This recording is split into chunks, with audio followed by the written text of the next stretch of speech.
Now, my main focus point today concerns the retirement crisis, and many older Americans lack financial security for a couple of reasons: poor financial literacy and lack of foresight. And according to AARP, 1 in 7 retirees depend on Social Security for 90% or more of their income. Now, Social Security was not designed for that. It wasn't designed as a sole source of income in retirement. It was more supplementary, in addition to a pension, for example, or a 401k. So a defined benefit or defined contribution plan. This is leaving many retirees either in poverty or on the brink of poverty. And really, once again, this is lack of foresight, and financial literacy means inadequate savings during their working years. And, the inability to work anymore kind of creeps up on people, and health problems kind of creep up on people. And then eventually they say, oh, I can't work anymore, or I can't do what I used to do. And now my income's dropping or being eliminated, and I don't have enough money because I thought I was going to be able to work longer. We can learn from this crisis, okay? But we have to do a few things. And it starts both on the macro level, government on down, and then on the personal level as well. Now, on the government level, you have to examine kind of consumer behaviors, explore new policies, and implement incentives to encourage people to effectively save. Now, more schools are implementing financial literacy programs, but more work needs to be done. A study by the CFA Institute found that 23% of Gen Z investors have no formal financial education. And many Americans are still unaware of basic concepts like compound interest, how to choose the right retirement account, etc. And so both schools, employers, government agencies, they all have to play a role here. Now, one promising approach is automatic enrollment. And I know there are some rules here in California like this, and I think in many other states, making employees have a retirement plan and automatically enrolling new employees in it. But that's probably not enough,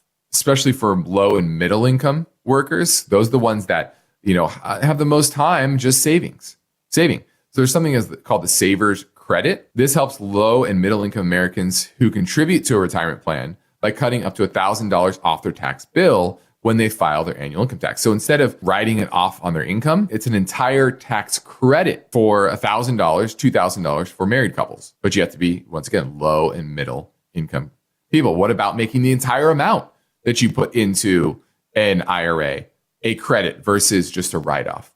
That's one thing that could change. Now, another layer here is that the type of work is evolving, especially for those low and middle income consumers. And that has to do with the gig economy. Right? Uber and DoorDash and et cetera, they're not offering retirement plans.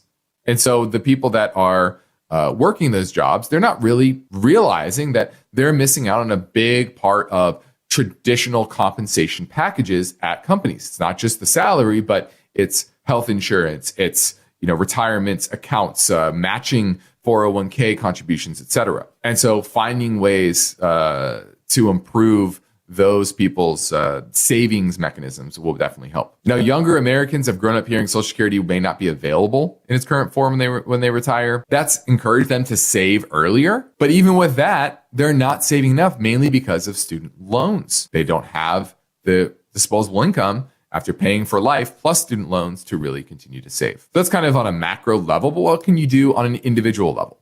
Now, the first is, and I see this all the time, do your very best to wait until full retirement age until you take Social Security. It rarely makes sense to take Social Security before your full retirement age, okay? Rarely. Now, everyone's situation is different, so I don't want to say never, but it rarely, and I see this all the time. We had a new client coming on board, and his wife was badgering him to take Social Security. They were 64. And I said, unfortunately, they didn't consult with me before. It's something we do for clients, is figure out when they should take Social Security. Is it full retirement age? Is it at 70 or is it earlier? This is part of, having a financial advisor. So unfortunately, he turned to me a little late. But it was one of those things where somebody who, they just feel like they need the money, but you have to make that decision in the full context of your financial plan. So that's number one. Number two is maximizing contributions to your IRAs, your 401ks. Take advantage of catch-up contributions.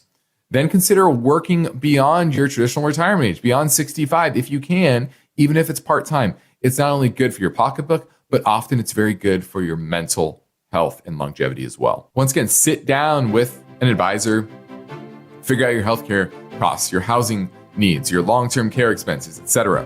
It's something we do for clients. And you need to make sure you are focusing on those things as well in order to avoid the pitfalls that many current retirees have already made.